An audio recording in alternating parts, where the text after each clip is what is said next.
and the old style version of Internet Explorer, it can be very jarring and confusing, especially if you didn't realize that this was what was happening.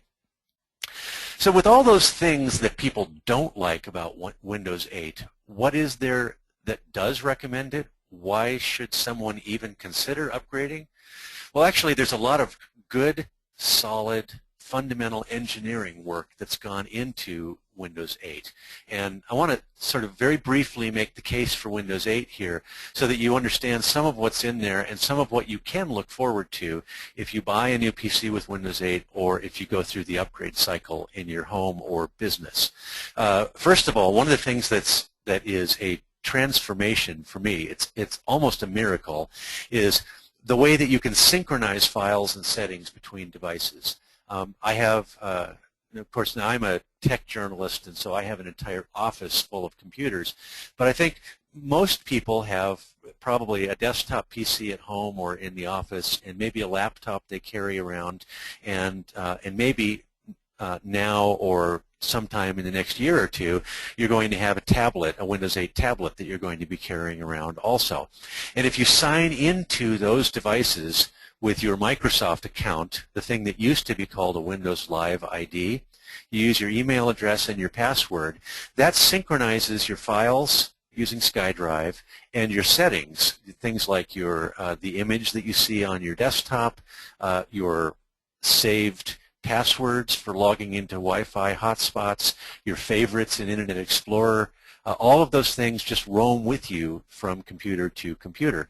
And so when you go to a new computer, the documents and files that you used on your desktop are available for you to use on your notebook or on your tablet as well.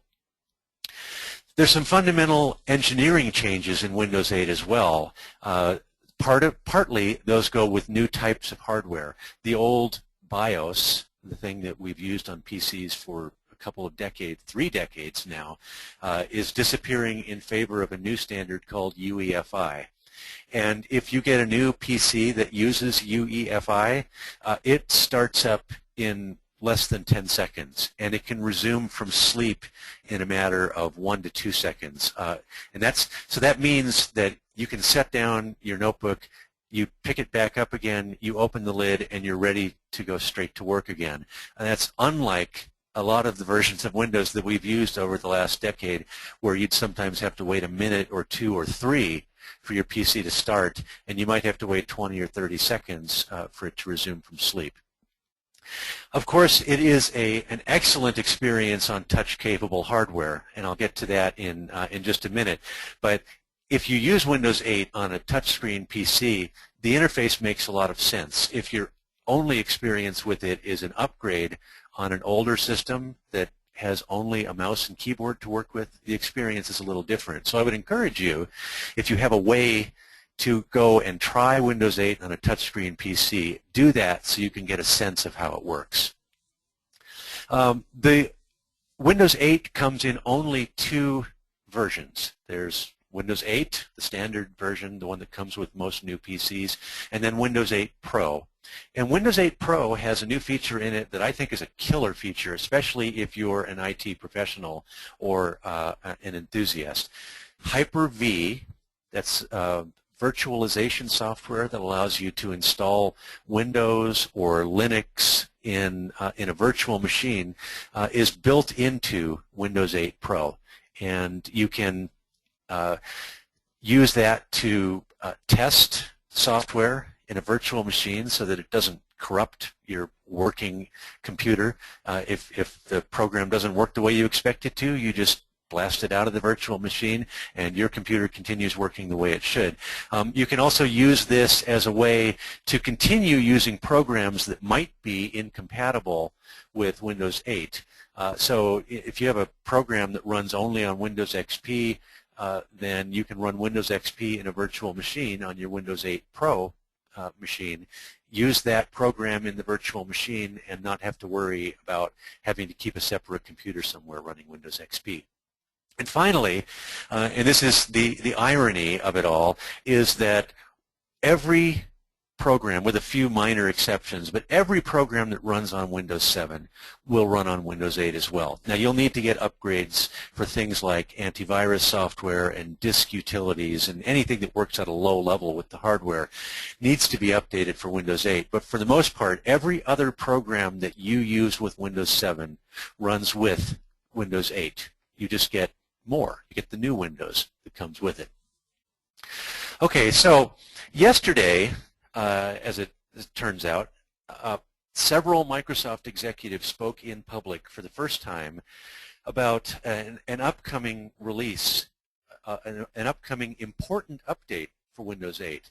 And this is a big deal. This is a big change for Microsoft because previously, as you probably know, new versions of Windows came out roughly every 3 years. So, you know, Windows Vista came out in 2006. Windows 7 came out in 2009. Windows 8 came out in 2012. But with Windows 8, Microsoft has committed to a much faster cadence of updates. Old Windows was every 3 years. The new Windows is going to have updates every year. And that's going to mean not that you get a brand new version of Windows once a year that you have to pay for and learn all over again, but instead that Microsoft can take feedback like the things that I already listed that people have said they don't like about Windows 8, and they can address that feedback. And they're going to do that with an update this summer, probably to be called Windows 8.1, but codenamed Windows Blue. And some of the screenshots from this new update have already begun to appear on the web. So one of the things that you can see in this screenshot, which I took from Engadget.com, if you look there right in the middle of the start screen, the second column there, you can see there's a much smaller icon. So instead of having 2 sizes of tiles on the start screen, you're going to have 3 sizes of tiles. And that means you can put, for things like utilities that you use regularly, you can fill your start screen with small icon-sized things, very similar to the way that people clutter up their Windows desktop with small icons to help them find and launch programs. But there's also going to be some other bigger changes that are coming in Windows 8.1. Now, these are all rumors at this point, so take them with a grain of salt. We won't know until June when Microsoft makes this software publicly available to developers for the first time, what's actually in them. But I think it's reasonable to expect that you're going to see some new apps. This is a screenshot that I took from a site called Pure Infotech, and you can see there's an alarms app, there's a calculator, there's a sound recorder, there's a new movie program that's going to be there. So in addition to those 20 apps that were in the original release of Windows 8, there's going to be some more apps. In addition to the 60,000 or so apps that you can get from the Windows 8 store now. But much more importantly, in response to that negative feedback that customers have been giving to Microsoft, they're going to be introducing probably a boot to desktop option, so that if you say, look, I like Windows 8, but I just want to continue working in the traditional Windows desktop, and when I start up Windows, I want it to go to the desktop. Your prayers have been answered. You're going to be able to do that. Something like the Start menu is going to appear, although it may only be a Start button. One of the complaints that people had was because they took away the Start button, people who saw Windows 8 for the first time said, okay, here I am on the desktop, now what do I do? Where do I click?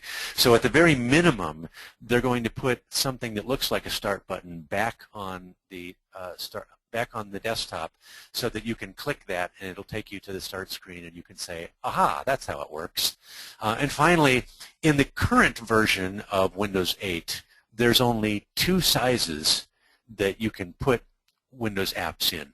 One is full screen, and the other is either a small strip along the side or the portion that is alongside that small strip. With Windows 8.1, you'll be able to put two Windows 8 apps side by side, so that if you have a big monitor, you can have two of these immersive apps side by side, and you can look at a PDF file on one side and work in a web browser on the other side. So that's a big change that they're going to be making. I want to take a quick stop right now and ask everyone when you plan to begin migrating to Windows 8. Excellent stuff, Ed. We've got lots of questions coming in, but I think we'll skip through the poll, share those results, and we'll save them for the end, because I know you are going to cover off some of those questions in the next section. So, excellent. That's about 50% of people voted. I'm just going to leave that open for a few more seconds. Actually, some very interesting questions coming in, which I wasn't going to take, but around gaming on Windows 8. I'm not a gamer, so I can't answer those ones in the questions pane. Is it a superior gaming experience, or is it much of the same? Well, it's from a hardcore gamer's perspective, it's mostly better, although there are some compatibility issues that people have told me about. Yes. The actual big improvement is for casual gaming. So the new app environment allows for things like Angry Birds and Cut the Rope and Plants vs. Zombies, those kind of things that are designed to run on tablets and entertain you while you're in a waiting room or waiting for your flight to take off from the airport, and you can do that on a tablet using your finger. So the casual gaming is improved. Hardcore gaming is some better, some worse. A lot of that has to do with video drivers, of course. Excellent. Thanks for that. So let's share those results on screen. And there we go. We did extend the first one to already happening and presently evaluating, and look at our audience. There's quite a few people, obviously, that are already on Windows 8. So how does that stack up, do you think, against the rest of the world? This is a very enthusiastic crowd. I'm delighted to see this. When I spoke with a group from the UK last week that had more of a focus on large IT organizations, and the more than 2 years or within 2 years group tended to dominate there. And so I'll get to the reasons for that in a minute. But this is, I think we've got on the love it, hate it continuum, I think we have more of the love it group in this audience. And so I'm glad to hear that. Excellent. Let's take those away. Okay. Okay, so I mentioned hardware, and really the big story about Windows 8 is about hardware. And so the good news about Windows 8 is that there's a lot of new forms of hardware coming out that really take advantage of the new features in it. Some of them are pure tablets. I've got a picture of one on the right here that I think is really interesting.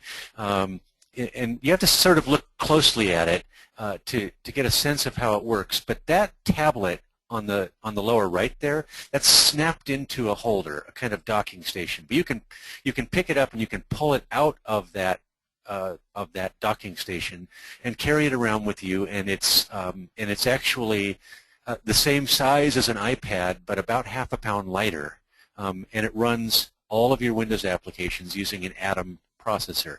You put it back in the stand, and it has, as you can see, that little easel behind it that allows you to prop it up on your desktop. I have something very much like this on my desktop, and I use it as sort of a reminder and a music machine during the day. I can just keep my music app open and play music from it, so I don't have to worry about running music on my regular desktop PC. There are Ultrabooks that are coming out. Ultrabooks have been around for a year or two now. Ultrabooks are machines that are 3.5 pounds or less, very, very thin, have a long battery life. The Ultrabooks are coming with and without touch features. I would strongly say to anybody who's using Windows 8, don't even think about getting a new notebook that doesn't have a touch screen. And if you're on the fence, then you're better off waiting for another 3 months or 6 months or till the end of the year, when a whole bunch of new devices are going to be coming out, and see what's coming out. But I wouldn't invest in a new non-touch PC right now that runs Windows 8. You're going to see hybrid tablets and notebooks. Some really interesting configurations in this category of not just things like this Acer here, but Samsung makes something called the Smart PC, which is a tablet that snaps into a keyboard module. HP has the NVX2 that also snaps into a keyboard module that has an extra battery in it, so you can get 14 hours of battery life on this device. When it's snapped into the keyboard, it looks like a notebook. When you unsnap it from the keyboard, it works like a tablet. And you're also getting a new generation of all-in-one desktop PCs that have touch capabilities as well. And remember, you don't have to use the touch features as your only way of interacting with Windows 8.